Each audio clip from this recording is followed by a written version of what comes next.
You know, it's funny, watching the election cycle as a Brit here in Los Angeles, the idiosyncrasies and the differences between the way that the races are run and the type of debates that people have and the issues that candidates are forced to focus on that really become non-issues in Europe and really are non-issues in the UK. For example, this whole health scare, the fact that Hillary Clinton has pneumonia, I cannot see how that would play out any way, shape or form in a similar fashion to how it's playing out here. If that was to happen in the UK during a general election cycle.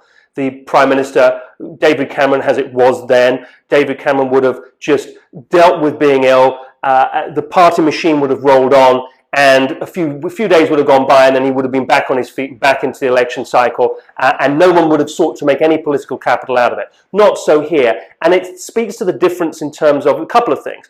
Firstly, you're not just electing here, they're not just electing a head of government, they're very much electing a head of state.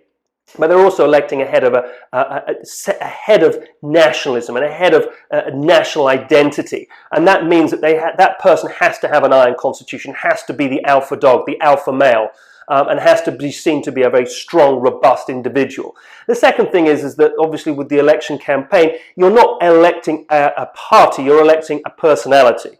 You're electing a candidate, but you're electing an individual. And as I said, I think really this cycle in particular, it's a personality. And it's a personality who happens to be affiliated to a party. But the party is almost an afterthought. The party gets you there. The party gives you a base support.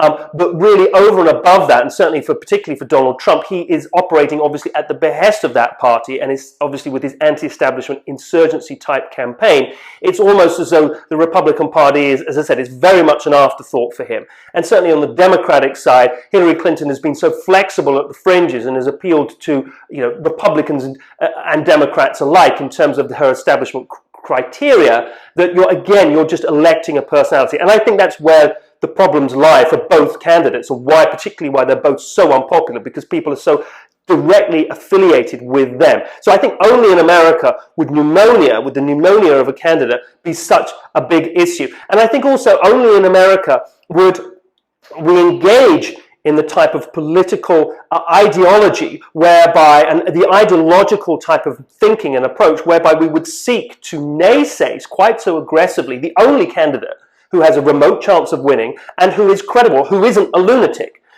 There is a delight. I think it's intellectual indulgence to dwell aggressively on Hillary Clinton's flaws, and they are many. But the alternative, this is a binary choice. The alternative is so toxic and so unthinkable that I think there's a time and a place for political ideological thinking, and I think there's a time and a place for political pragmatism. And I think we are very much in the latter stages, and the latter side of things. I think this is a time for political pragmatism. Only in America would you seek to completely scythe down both candidates. And both are flawed and both are contemptible in many ways. But where does that leave you? And I ask you guys that. Where does that leave you?